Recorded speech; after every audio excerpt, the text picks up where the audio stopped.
Organic carbon content estimation ಮಾಡುವ. ಫಸ್ಟಿಗೆ ಅಂದರೆ ಬ್ಲ್ಯಾಂಕ್ ಒಂದು ಅನಾಲಿಸಿಸ್ ಮಾಡಲಿಕ್ಕೆ ಬೇಕು. ಇವಾಗ ಅದೇ ಅವರದ್ದು ಸ್ಯಾಂಪಲ್ 1 ಮತ್ತು 2, 1 ನಂಬರ್ 2 ನಂಬರ್ 0.5 ಗ್ರಾಮ್ಸ್ ಅಷ್ಟು ತಗೊಂಡಿದ್ದೇನೆ. ಇವಾಗ ಇದಕ್ಕೆ 10 ml ಅಷ್ಟು 1 ನಾರ್ಮಲ್ K2Cr2O7 ಆಲ್ರೆಡಿ ರಿಯಾಜೆಂಟ್ ರೆಡಿ ಮಾಡಿ ಇಟ್ಕೊಂಡಿದ್ದೇನೆ.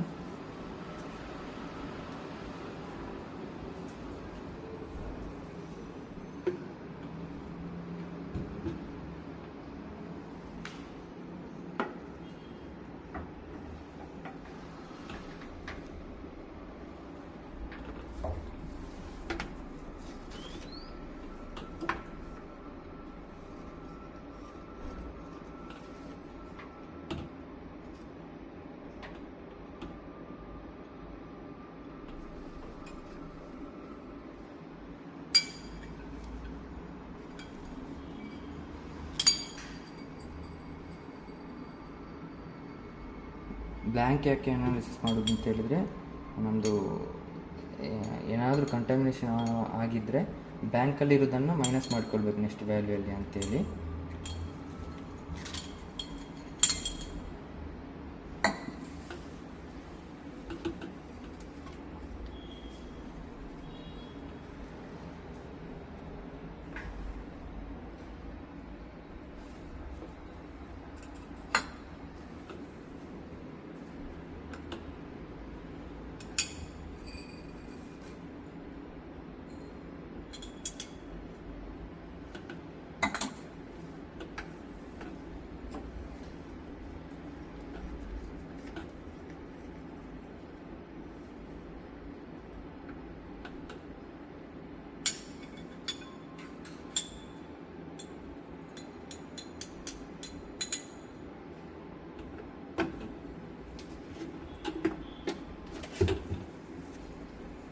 ಶೇಕಲ್ಲಿ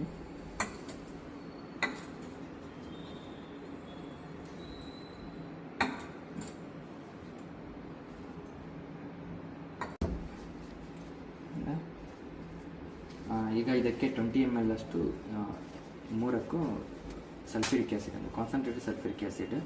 ಇದನ್ನು ಹ್ಯಾಂಡಲ್ ಮಾಡಬೇಕಂತ ಹೇಳಿದರೆ ತುಂಬ ಕೇರ್ಫುಲ್ ಆಗಿರಬೇಕು. ಕೊರಸಿವ್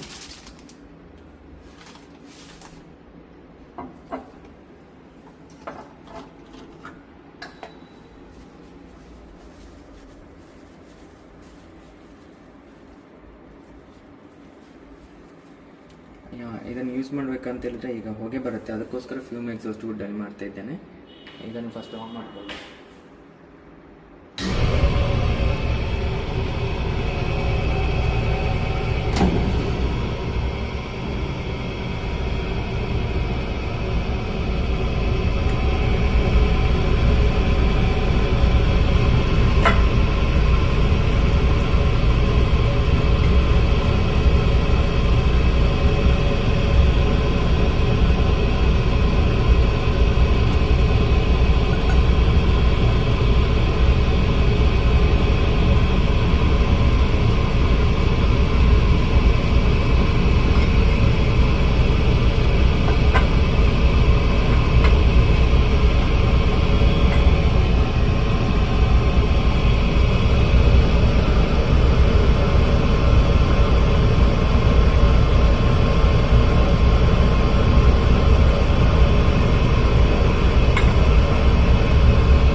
ಫ್ಲಾಸ್ಕಿನ ಸೈಡ್ಸಿಂದ ಹಾಕೋಬೇಕು ಯಾವಾಗಲೂ ಆ್ಯಸಿಡ್ ಹಾಕಬೇಕಂದ್ರೆ.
ಇವಾಗ ಇದನ್ನು 30 ಮಿನಿಟ್ಸ್ ಅನ್ಡಿಸ್ಟರ್ಬಲ್ಲಿ ಇರಬೇಕು, ಮುಟ್ಲಿಕ್ಕೆ ಹೋಗಬಾರ್ದು, ಅಂದರೆ ಆಕ್ಸಿಡೇಷನ್ ಆಗಬೇಕು ಅಲ್ಲಿ carbon.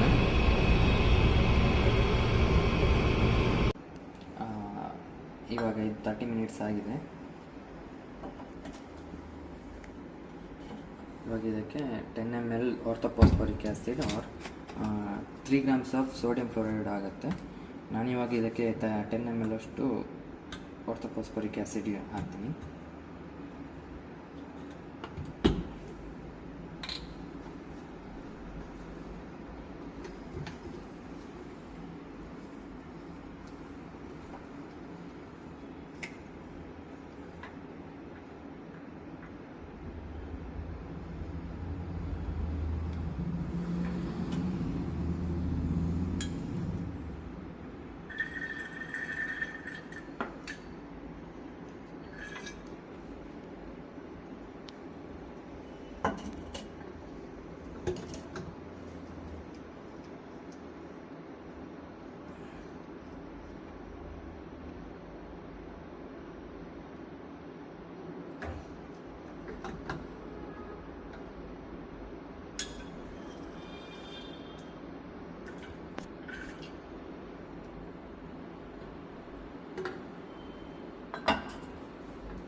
Next 100 ml of tap water ಆಗುತ್ತೆ, ಇಲ್ಲ ಡಿಸ್ಟಿಲ್ಡ್ ವಾಟರ್ ಆಗುತ್ತೆ. ನಾನು ಟ್ಯಾಪ್ ವಾಟರ್ ಹಾಕ್ತಿದ್ದೀನಿ.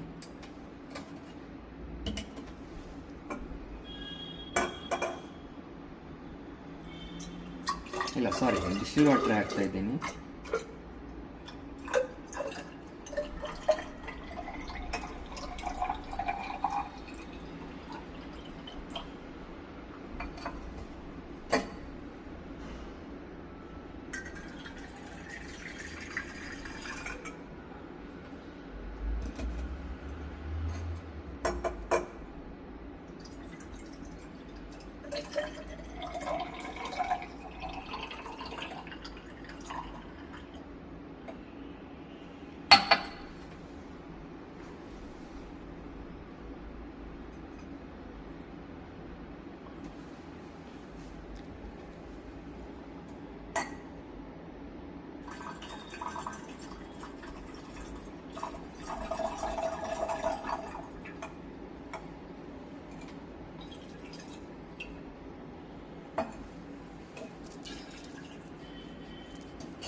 Next 10 drops of ferrine indicator.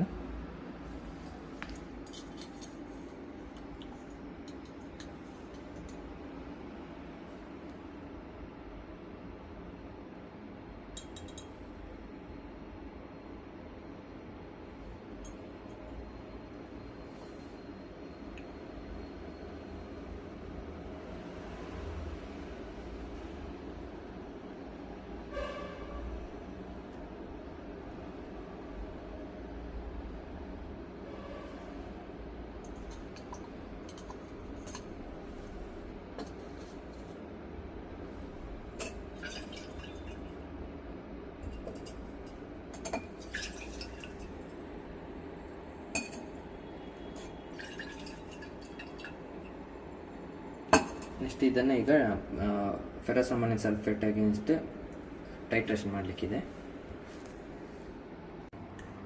ಇವಾಗ ಟೈಟ್ರೇಷನ್ ಮಾಡಲಿಕ್ಕೆ ಫಸ್ಟಿಗೆ ಡಿಸ್ಟಿಲ್ ವಾಟರ್ ಜೊತೆ ರಿನ್ಸ್ ಮಾಡಿಕೊಳ್ಳುವ ಬ್ಯೂರೆಟನ್ನು. ಇದಕ್ಕೆ ಬ್ಯೂರೆಟ್ ಅಂತಾರೆ, ಇದು ಬ್ಯೂರೆಟ್ ಸ್ಟ್ಯಾಂಡ್.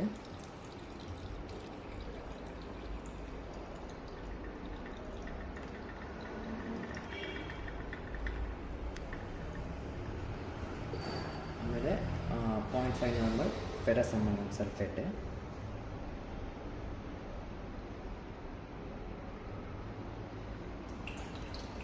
ಅದ್ರ ಜೊತೆ ರಿನ್ಸ್ ಮಾಡಿಟ್ಕೊಳ್ಳೋಣ, ಅಂದರೆ ವ್ಯಾಲ್ಯೂಸ್ ಚೇಂಜ್ ಆಗಬಾರ್ದಲ್ಲ. ಫುಲ್ಲನ್ನು ಓಪನ್ ಮಾಡಿ ಬಿಡೋಣ.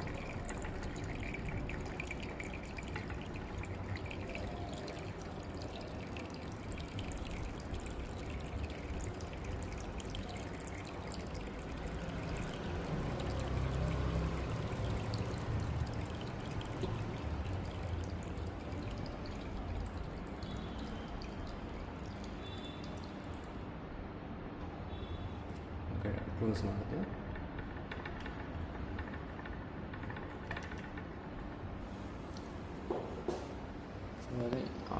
ಫುಲ್ 50 ml ಬ್ಯೂರೆಟ್ ಇದು.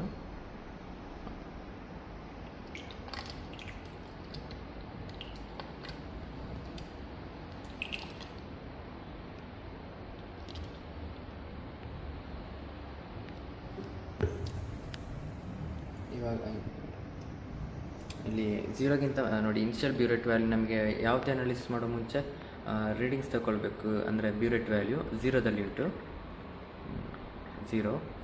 ಅದನ್ನು ಅಲ್ಲಿಗೆ ಟ್ಯಾಲಿ ಮಾಡೋಣ. ಇವಾಗ ಬಂತು ನೋಡಿ, ಇದನ್ನು ನೋಟ್ ಮಾಡ್ಕೊಳ್ಳೋಣ. ಇನಿಷಿಯಲ್ ಬ್ಯೂರೆಟ್ ವ್ಯಾಲ್ಯೂ 0 ಅಂತ. ನೆಕ್ಸ್ಟ್ ಈಗ ಎಷ್ಟು ವಾಲ್ಯೂಮ್ ಆಫ್ FAS ಕನ್ಸ್ಯೂಮ್ ಆಗಿದೆ ಅಂತ ಟೈಟ್ರೇಷನ್ ಮಾಡೋ ಮೂಲಕ ನೋಡ್ಕೊಳ್ಳೋಣ.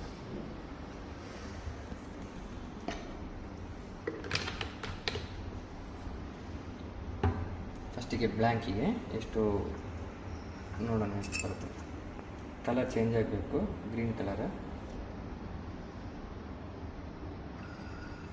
ನೋಡಿ. ಆವಾಗವಾಗ ಬರ್ತಾ ಇದೆ, ಅದಕ್ಕೆ ನೋಡಿ ವೈಟ್ ಇದು ಪೇಪರ್ ಇಟ್ಕೊಂಡದ ಚೇಂಜ್ ಆಗ್ತಿದೆ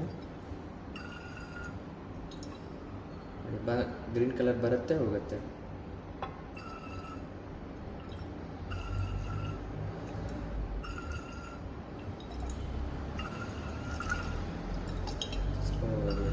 ಚೇಂಜ್ ಆಯಿತು ನೋಡಿ,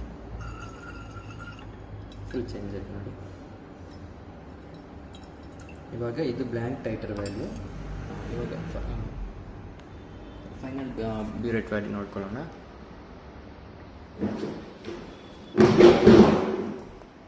6.8 ಇದೆ, 6.8 ಇದೆ ನೋಡೋಣ. ನೆಕ್ಸ್ಟ್ ಸ್ಯಾಂಪಲ್ಗೆ ಆಗುವಾಗ ಇನಿಷಿಯಲ್ ಬ್ಯೂರೆಟ್ ವ್ಯಾಲ್ಯೂ ಕೂಡ 6.8 ಆಗಿರುತ್ತೆ. ಫಸ್ಟ್ ಸ್ಯಾಂಪಲ್ಗೆ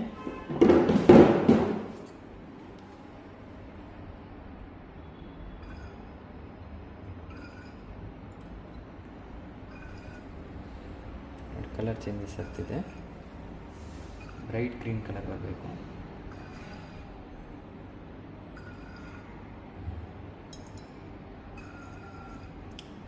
ಅಂದರೆ ಆಕ್ಸಿಡೇಷನ್ ಆಗಿ ವಾಪಸ್ ರಿವರ್ಸ್ ಇದಾಗಲಿಕ್ಕೆ ಎಷ್ಟು ಫೆರಸ್ ಅಮೋನಿಯಂ ಸಲ್ಫೇಟ್ ಕನ್ಸ್ಯೂಮ್ ಆಗುತ್ತೆ ಅದರ ಬೇಸಿಸ್ ಫಾರ್ಮುಲಾ ಹಾಕಿ ನಮ್ಮದು 0.5 ಗ್ರಾಮ್ಸ್ ಸಾಯಿಲಿಗೆ ಅಂದರೆ ಎಷ್ಟು ಕನ್ಸ್ಯೂಮ್ ಆಗುತ್ತೆ ಅಂತೇಳಿ ನೋಡಿ, ಮತ್ತು ನಮ್ಮದು ಇಡೀ ಸಾಯಿಲಲ್ಲಿ ಎಷ್ಟಿದೆ ಆರ್ಗ್ಯಾನಿಕ್ ಕಾರ್ಬನ್ ಕಂಟೆಂಟ್ ಅಂತ ತಿಳ್ಕೊಳ್ಬೋದು ಇದ್ರ ಮುಖಾಂತರ.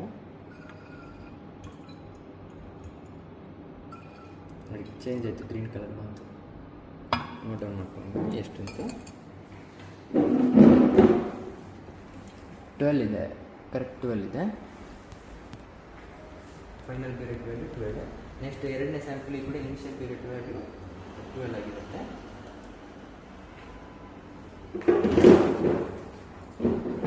ಇವಾಗ ಎರಡನೇ ಸ್ಯಾಂಪಲ್ ಇದು.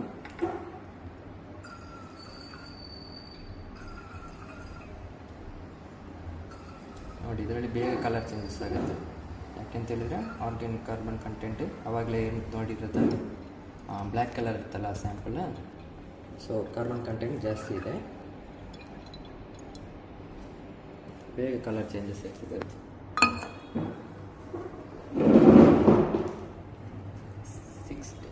15.2 ಇದೆ ಫೈನಲ್ ಬ್ಯೂರೆಟ್ ವ್ಯಾಲ್ಯೂ.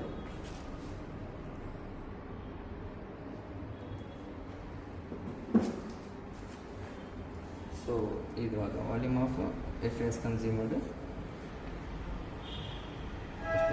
ಅದಕ್ಕೆ ಎಕ್ಸೆಲ್ ಹಾಕಿ ಇದೆ ಸಿಸ್ಟಮಲ್ಲಿ, ಅದಕ್ಕೆ ವ್ಯಾಲ್ಯೂಸ್ ಹಾಕಿ ಡೈರೆಕ್ಟ್ ಎಷ್ಟು ಅಂತ ಅಮೌಂಟ್ ಎಷ್ಟು ಆರ್ಗ್ಯಾನಿಕ್ ಕಾರ್ಬನ್ ಮತ್ತು ಆರ್ಗ್ಯಾನಿಕ್ ಮ್ಯಾಟರ್ ಎಷ್ಟು ಅಂತ ತೋರಿಸ್ಬಿಡುತ್ತೆ. ಮತ್ತು ತೋರಿಸ್ತೀನಿ. ಓಕೆ, ಇದು ನೋಡಿ ನಮ್ಮದು ಸಾಯಿಲ್ ಪ್ಯಾರಾಮೀಟರ್ಸ್ ಇದೆ ಎಕ್ಸೆಲ್. ಆಲ್ರೆಡಿ ಇದರಲ್ಲಿ ಫಾರ್ಮುಲಾ ನಾನು ಹಾಕಿದ್ದೇನೆ. ಅಂದರೆ ನಮ್ಮದು ಎಷ್ಟು ಅಬ್ಸರ್ವೇಷನ್ ವ್ಯಾಲ್ಯೂ ಬರುತ್ತೆ, ಟೈಟ್ರೇಷನ್ ವ್ಯಾಲ್ಯೂ ಅಥವಾ ಮಿಷಿನ್ ರೀಡಿಂಗ್ಸ್ ಆಗಿರ್ಬೋದು, ಎಲ್ಲದಕ್ಕೂ ಒಂದೊಂದು ಪೇಜ್ ಇದೆ ನೋಡಿ. OCಗೋಸ್ಕರ initial burette value, final burette value, TV ಅಂದರೆ total titre value, next blank titration minus sample titration value, so percentage OC, percentage organic manure, ಮತ್ತು ಕರೆಕ್ಟೆಡ್ OC ಅಂತ ಕೂಡ ಹಾಕಿದ್ದೇನೆ. ಆದರೆ ನಮಗೆ ನಾವು ರೀಡಿಂಗ್ಸ್ ತಗೊಳ್ಬೇಕಾಗ್ತಿದ್ದು ಇದು ಬಂದಿರುತ್ತೆ ಆಟೋಮೆಟಿಕ್ಕಾಗಿ. ನೆಕ್ಸ್ಟ್ ನೈಟ್ರೋಜನಲ್ಲಿ ಕೂಡ ಅನಾಲಿಸಿಸ್ ಆಗಬೇಕಷ್ಟೇ, ಆದರೂ ನಿಮ್ಗೆ ತೋರಿಸ್ತಿರೋದು ಅವೈಲೇಬಲ್ ನೈಟ್ರೋಜನಲ್ಲಿ ಕೂಡ ಹಾಗೆ ಟೈಟ್ರೇಷನ್ ಮಾಡಲಿಕ್ಕಿದೆ.